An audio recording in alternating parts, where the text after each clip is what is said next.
consistent to maintain what you have obtained, because sometimes people don't realize that what you did to obtain, you must continue to do to maintain.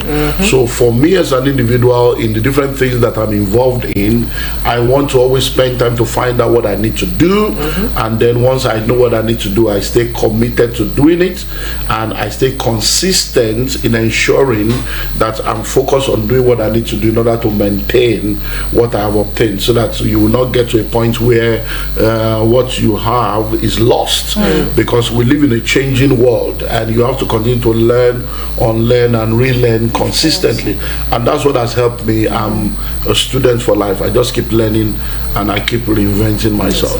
One of the things I say to people is, a lot of us don't understand what we need to understand. Like I said again, if you know better, you do better. When it comes to wealth creation, many times we try to compare ourselves with other people as if we're all on the same page. So I say to people, nobody's your age mate. You're in a class all by yourself, because who you think is on the same level with you has advantages and disadvantages that you're not aware of. So when it comes to creating wealth, there are 5 different sets of people on the journey to wealth, and that's what forms what we call the pyramid of wealth.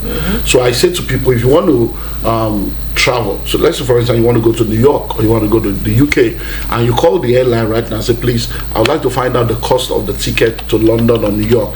They can't give you the cost. They will have to ask you a question, from where? There is no one that can give you the cost of getting to your destination without knowing exactly where your starting point is.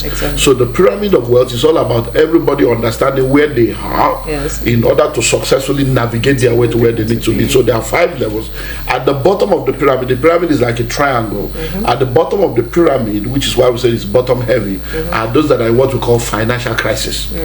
Now those that are in financial crisis, and if you look at Nigeria, United Nations have defined poverty as living below $2 a day, and extreme poverty as living below $1 a day. 70% of Nigerians live in extreme poverty. So majority of people in our world today, even on the continent, are in what we call financial crisis. They don't have a regular source of income.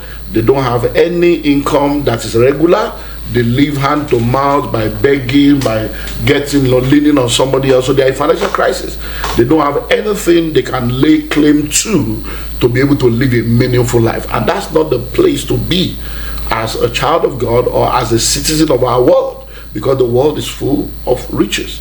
The second set of people are those that are what we call financial instability. Those ones have a job. They are the minimum wage people. They, at least every month something is coming in, but their take home does not take them home. They are like people earning 70,000, but every month they need 120. So they will have borrowed the money for the next 2 months to survive this month. And they are the people we call water pass Gary, because at the end of the day they are really working. And one thing people don't know is that in every developing nation of the world, anyone that is gainfully employed, even with a minimum wage, has between 4 to 7 people dependent on them.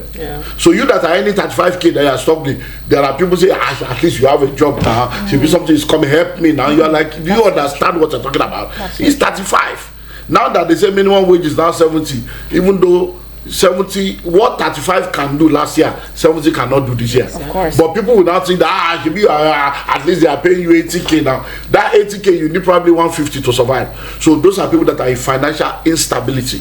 They are not stable. The money they are getting is not enough to take care of them. Then the third set of people are the most deceived set of people.